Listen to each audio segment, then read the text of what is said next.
Hello everyone. I hope you're doing well. Previously, I uploaded some videos from the history of English literature, where my focus was primarily on British literature, and I discussed in detail Anglo-Saxon period, medieval period, and the literary histories of these periods, as well as I discussed the development of English language. So if you are interested and want to know the early literary history of British literature and how English language developed, so please click on the playlist that is titled The History of English Literature.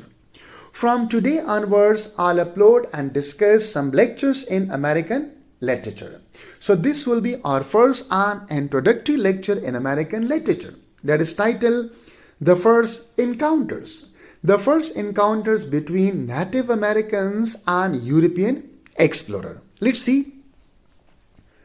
First encounters. Native Americans are the people who were living on the land of America before the arrival of European explorer.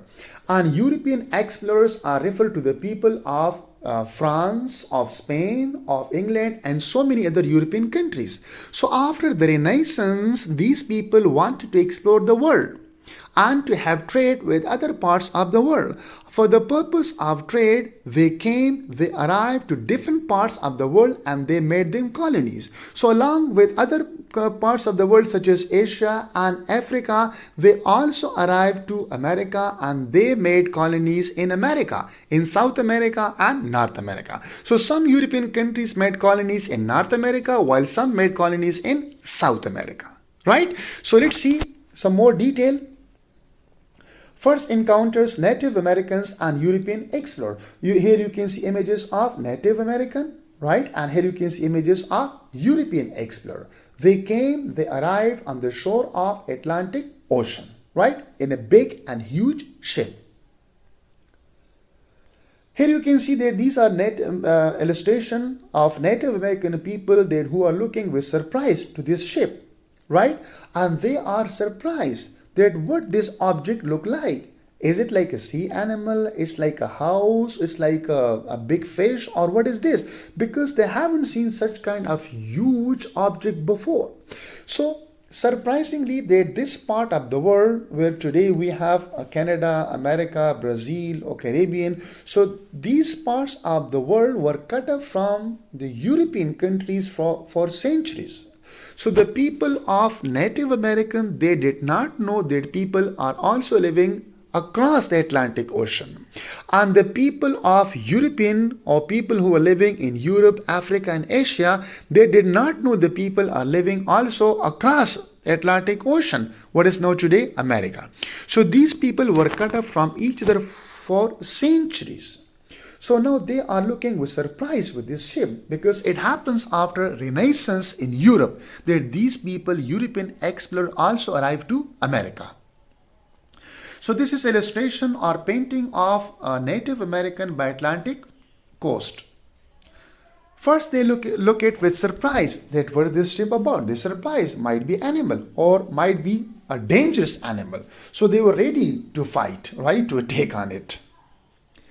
So there is an old story passed down by the Delaware Indians. So Delaware Indian is one of the tribe of Native American. So the story passed through them who live near the American coast. So this is a story, it was told by these people, Delaware, right? One of the tribe of Native American. What happened? That one day in the fall of 1609, it was the beginning of 17th century, they saw something strange floating in the ocean.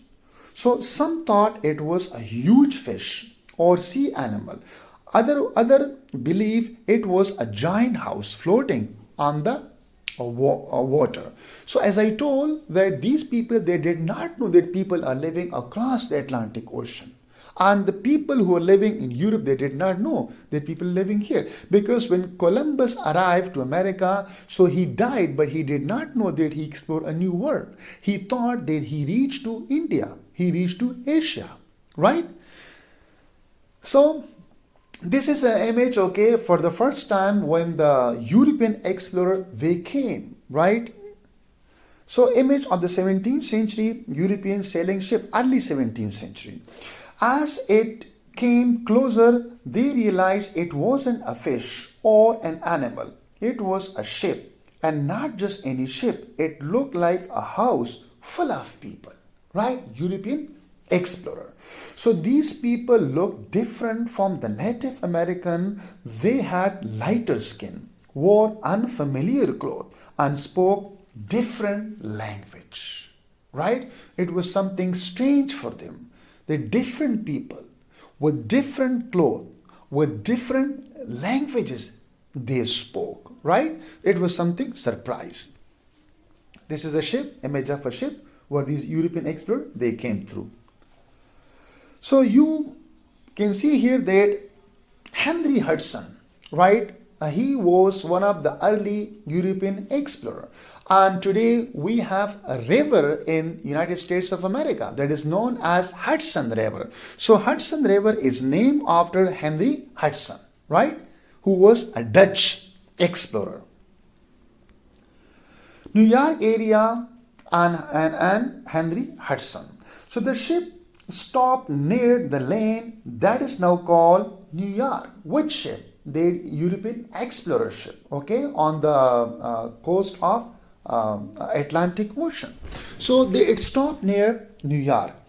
So the visitors were probably Dutch explorer led by a man named Henry Hudson. So it means, okay, that he was an England person, right? Because Dutch was also the part of England that time. So Dutch explorer led by man, his name was Henry Hudson, arrived to New York. Now they had a short, peaceful meeting with the native leaders and they promised to return next year and then they sailed away. So it was a peaceful meeting with Native American and they promised that they will come next year again. Here you can see Columbus, right? Here you can see Henry Hudson and here you can see Native American and here you can see the ship they came through. So first, of course, first Columbus arrived. But Columbus did not say that he explored a new world. He just said that he discovered routes, right, to Asia, to India, a new sea route. He died without knowing that he explored a new world. Columbus, Hudson, a Native American. You can see here Hudson, Henry Hudson, a Dutch explorer. Columbus, a Native American. This moment was one of the first meeting between Europeans and Native Americans and what would become the United States later on, right? But not all meetings in the future would be peaceful, okay, in coming years. As more Europeans arrived, many native group face conflict and loss of land and suffering. So in the coming or next year we will see when these people, the European explorer, they arrived, so the native people, they lost their land and they suffer because of them, right? Because of who? Because of these European explorers. And because these European explorers made them their colonies, this part of the world, right? So they became colonizers. Now, every story has a beginning. And American literature begins with the voice of discovery. Voices of discovery, conflict, and change. This is where American literature begins with real stories of curiosity, meeting strangers, and the first connection between the two very different worlds. So one was old world and one was new world. The old world did not know about the new world. People are living here. And the new world, it was a new world for European countries. But it wasn't a new world for the Native American. And the people of the new world of the Native Americans, they did not know about the European people. So this was a connection between them, and after hundreds of years, you see the people, they know that people also living there and they know people also living here. So this was the beginning. It was a peaceful start. There was also conflict, but it happened through voices of discovery. or we can call it voyages of discovery. People went far away after Renaissance period. So we will upload soon the second part of this lecture. So please do provide a valuable comment about today's lecture. Thank you so much.